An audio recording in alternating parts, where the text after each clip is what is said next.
Pagpanaw sa pinakataas nga lider sa simbahang Katoliko sa tibuok kalibutan. Mipaabot sa ilang pasubo ang mga simbahan sa Davao City. Ang detalye sa report ni Argil Relator live. Argil.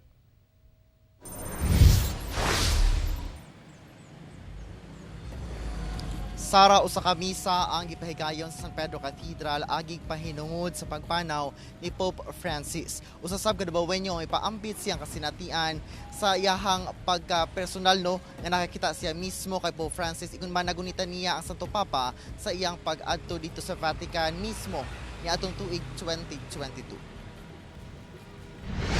Mabuhay si Papa Francisco! Mitatak sa kasaysayan sa Pilipinas ang ulahing papal visit sa Santo Papa nga mao si Pope Francis.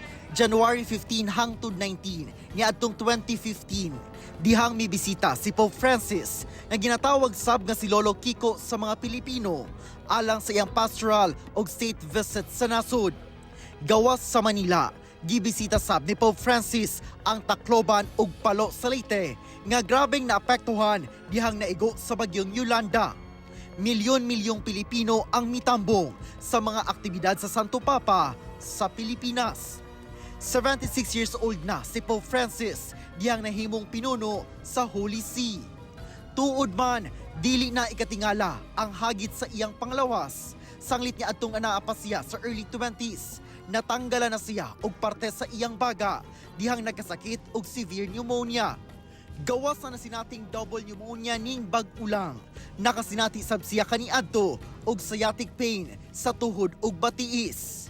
Duha ka higayon na sab siyang naoperahan sa tiyan niadtong 2021 ug 2023. Luyo sa mga gisagubang nga hagit sa iyang panglawas. Daghan ang mihinumdum, nagpaabot og paghigugma ug nagampo alang sa People's Pope. Fratelli e sorelle, vi lascio grazie tante dell'accoglienza. Pregate per me.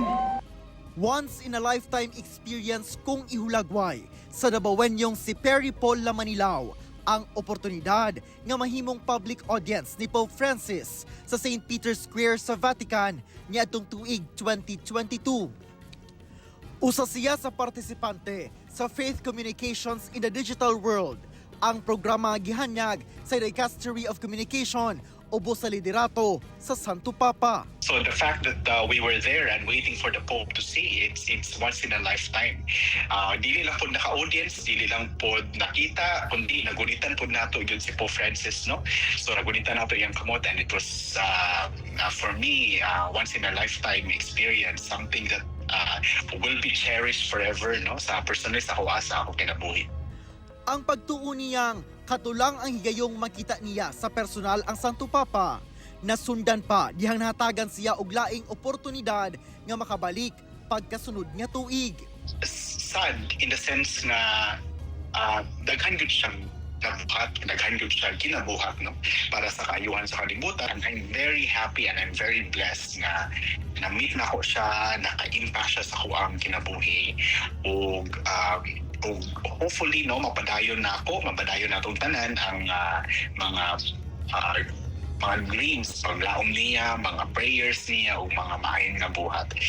Sa Santos nga misa nga gipahigayon sa San Pedro Cathedral sa Davao City, Martes sa udto, nga gipahinungod kang Pope Francis, gipaabot ni Davao City Archbishop Romulo Valles ang pakikiusa sa tibuok kalibutan sa pagsubo sa pagpanaw ni Pope Francis. Ang kalipay sa pagkabanhaw ni Hesukristo nasagulan man og kaguol sa pagpanaw ni Pope Francis apan giawhag ang katawhan sa pag-ampo nga palawman pa ang kalig-on sa pagtuo sa simbahan ug sa Ginoo. Sa iyang pamalandong, gipaabot ni Archbishop Valles ang mga tudlo sa Santo Papa labi na sa pagduol sa bisan kinsang katawhan. Not radically new, his old teachings, but sharpened, made clearer to us, so that by his preaching, by his words, by his message, and example in action, our faith is deepened in the Lord. Ginaandam na matud pa ang hulagway ni Pope Francis nga i-display sa cathedral. We lost such a wonderful man, but I would like to point out, in our sadness, we should not be defeated, because he himself would be sad if we are defeated by sadness, because now he is meeting the Lord of life. Ang St. Jude Shrine Parish sa Davao City, doon na nasay gimuntar nga hulagway ni Pope Francis sa altar, alang sa katawhang buot maghalad o pag-ampo. Sara, gikan sa impormasyon sa Holy See Press nga ibalhin ang patayng lawas ni Pope Francis gikan sa iyang residence sa Casa San Marta paingon sa St. Peter's Basilica ugma Miyerkules alas 9 sa buntag oras sa Vatican hangtod na sa iyang funeral ulubong karong adlaw Sabado alas 10 sa buntag oras gihapon sa Vatican. Sara. Okay, dagang salamat, Argil Relator.